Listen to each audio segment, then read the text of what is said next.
Okay, Ramblers, let's get rambling. Hi, everybody. Hi, Dr. Nick. What a wonderful day it is to share physical media with each and every one of you. I'm Some Dumb Guy.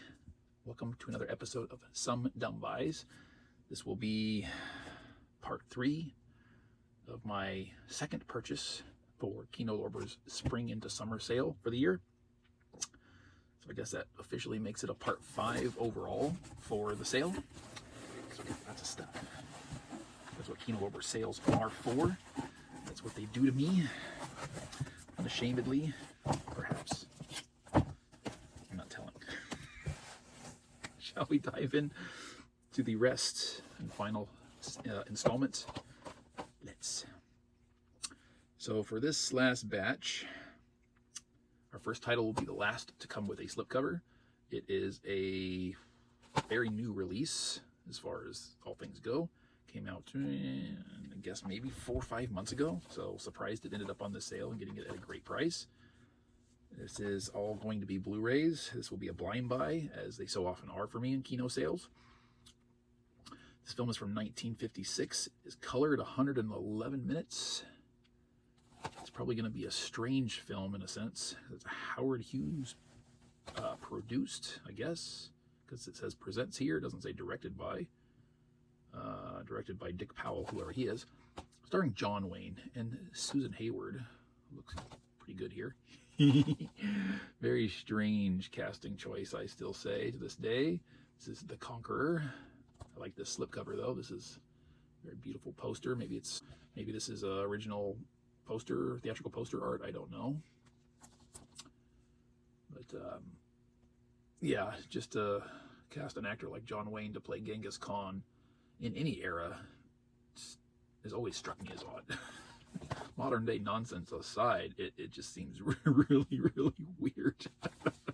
You know, it's like you kind of see here they made some kind of half-assed makeup effort to make him look Mongolian, I guess.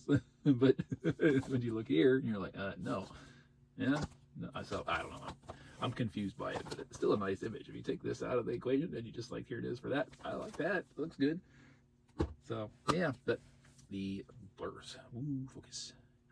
There we go.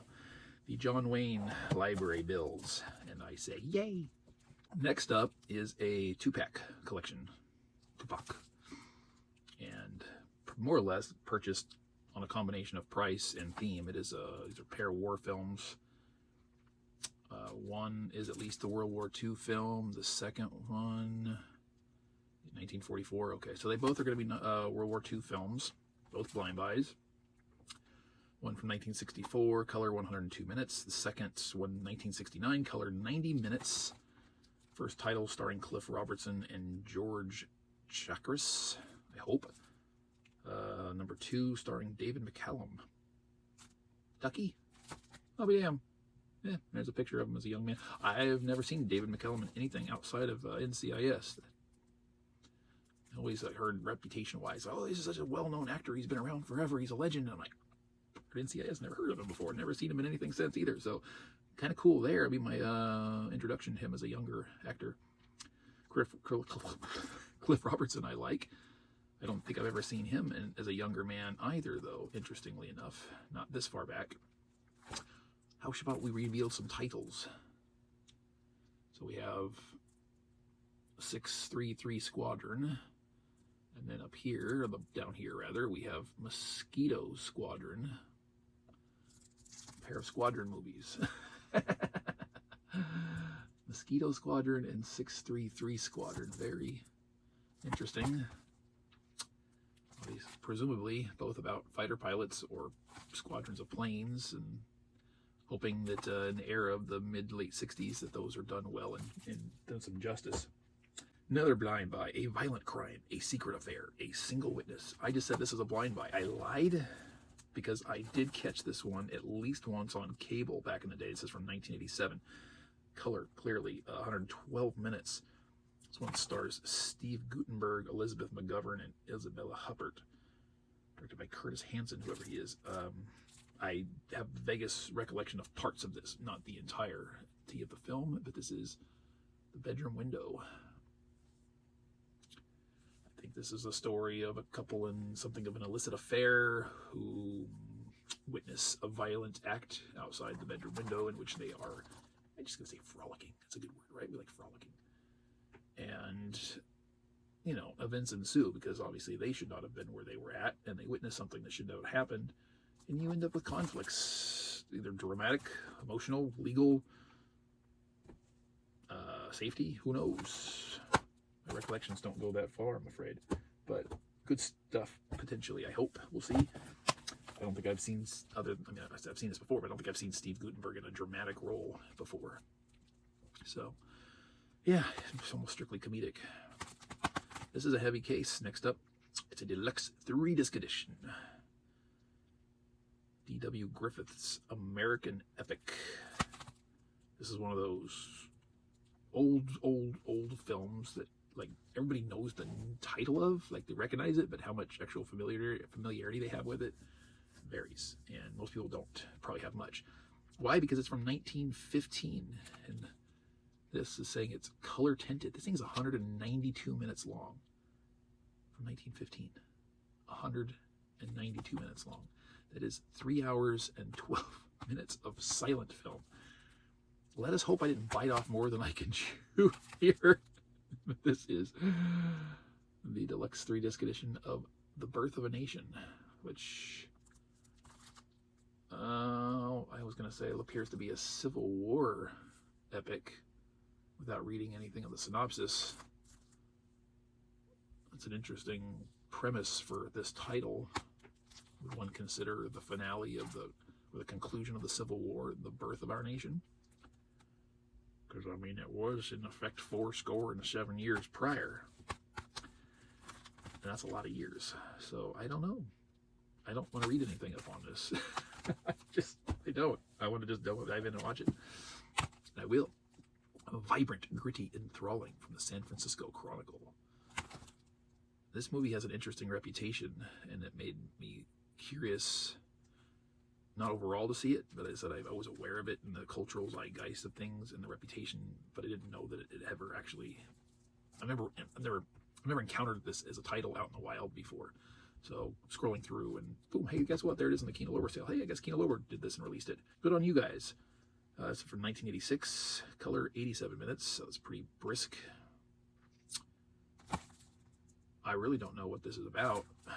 I know it's supposed to be some kind of examination of the adult film industry, but to what degree, I don't know. It's called Kamikaze Hearts, and it stars Sharon Mitchell and Tiger Mennett. Tiger spelled without an E. I don't know if that's a typo. Let's look on the back and see. Nope, spelled the same on the back, so presumably that's legit. Tigger. Just call it Tigger. Tigger. Why not, right? Tigger. Another actor-driven purchase, which I have a lot of. From 1953, black and white, at a very brisk 80 minutes. This one stars Barbara Stanwyck. My whole purpose in buying this film. My regular viewers know that I adore Barbara Stanwyck. I need to start watching the body of work that I'm accumulating in my library of hers. Any other names popping up that I can see and recognize? She's been doing a lot, or not been doing, she had a lot of pairings with Fred McMurray from Double Indemnity. They worked together quite a lot, so I'm just regularly popping up like, oh my god, they're there again together. Hey, there they are again together. There they are again together. Maureen O'Sullivan's in this. That's it for recognizables, but this one's called All I Desire. And it's directed by Douglas Sirk, name vaguely familiar. Couldn't tell you anything about his filmography. I know I've heard the name before. Yeah, one more Barbara Stanwyck title in my library. Blurries, go away. Focus. Okay. This one, I've seen maybe all of it, maybe part of it. I'm not entirely sure. It's a film that has gone from cart to wish list, cart to wish list, cart to wish list. I don't know how many times.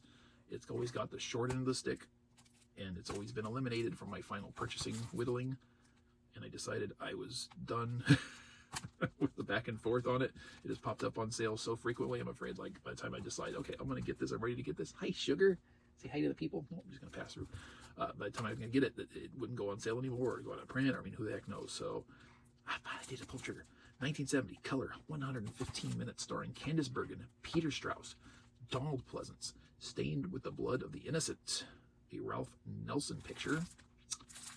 This be Soldier Blue. I remember this being a violent film, I think. A lot of conflict between, I'm just going to say, U.S. Army cavalry and native tribes, I think. Cheyenne, I'm seeing their tribe name popping up here a couple times in the description without me reading it. I don't know, is that technically classified as a Western? This qualifies as a Western? Inquiring minds want to know. Sincere question, word box. I must know. I'm curious now. I don't know. Let's do Western now. Next one that comes up on the box. Blind Buy, 1951, color 82 minutes. Wow, lots of short ones and a couple long ones here this evening. Starring Van Heflin and, the reason I bought this, Yvonne DiCarlo, whom yep. Lillian Munster herself. Yeah.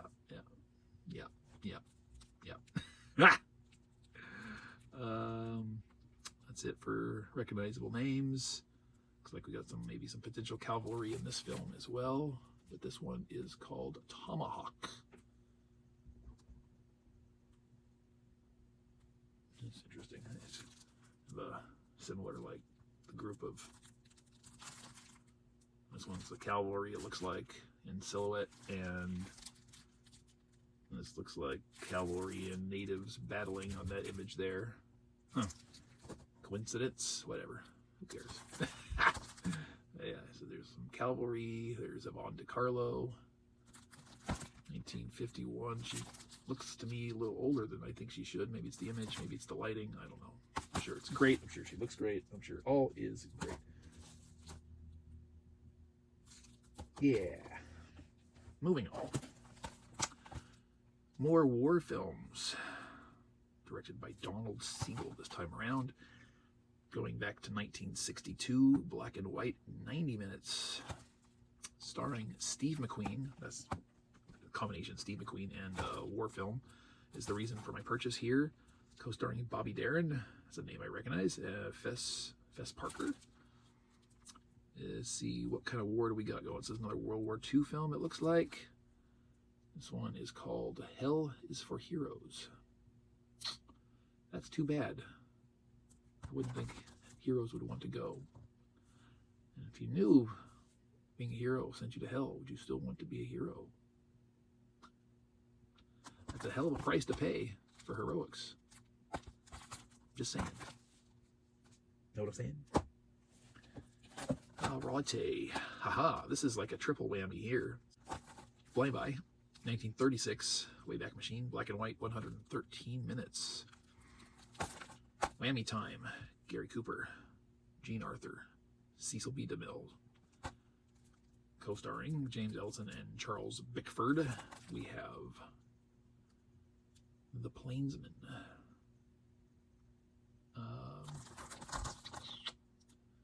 By title, sounds like a Western. She's wearing his, looks like he's a Union officer, American officer, Army. She's wearing his hat, his cap. The imagery itself, one of the stills looks like it's possibly a Western.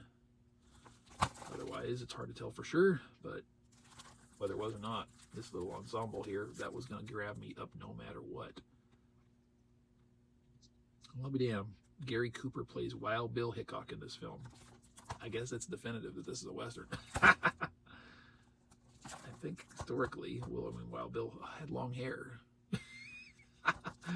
I guess not this time. This takes place a long time before his death, or is this just older films taking liberties as they so often do? This was another actor-driven purchase. I've seen one film with this actress in it, and she had a fairly small role, but she definitely caught my attention. And going down the rabbit hole of Google searches and everything else, you come to realize this was one of the most beautifully elegant women to ever live. Inspired people for decades. So I thought, you know what? I'd like to see more. Directed by William Dietrell, no. Starring Loretta Young, the aforementioned lovely lady, Robert Cummings, and Wendell Corey. Everything points to this film from 1949 that's black and white in 101 minutes is called The Accused. Who was accused? And by whom? And for what? Only time will tell. But there's Miss Loretta right there. Country singer Loretta Lynn. I heard Red was named after her. Clark Gable was apparently a very naughty man when it comes to this lady. Did some not good things, which is a sad thing because that's not the kind of reputation I want Clark Gable to have. That's it. We're editing, we're trimming hopefully a little bit out of this one. We're done for Kino Lorber's spring into summer sale. All in all, that's 3, 5, 8, 9, 10, and 11 titles total. Oh God, 11 titles for this third part.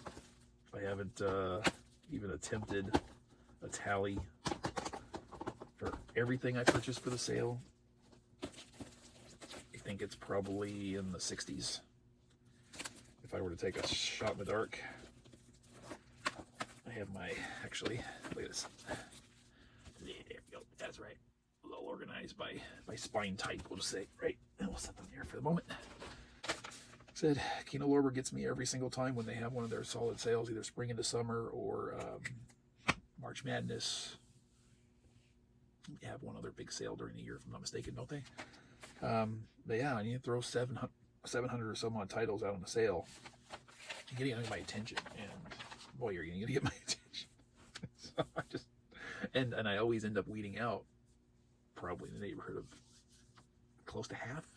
So thus do I find myself in my little bit of dilemma of collecting abyss. So I've rambled enough, more than enough. Thank you for your patience. What do you think of my selections here? And as I always ask, did you pick up anything of your own from the Kino Lorber's spring into summer sale? Utilize that word box down here below. Fill it with words.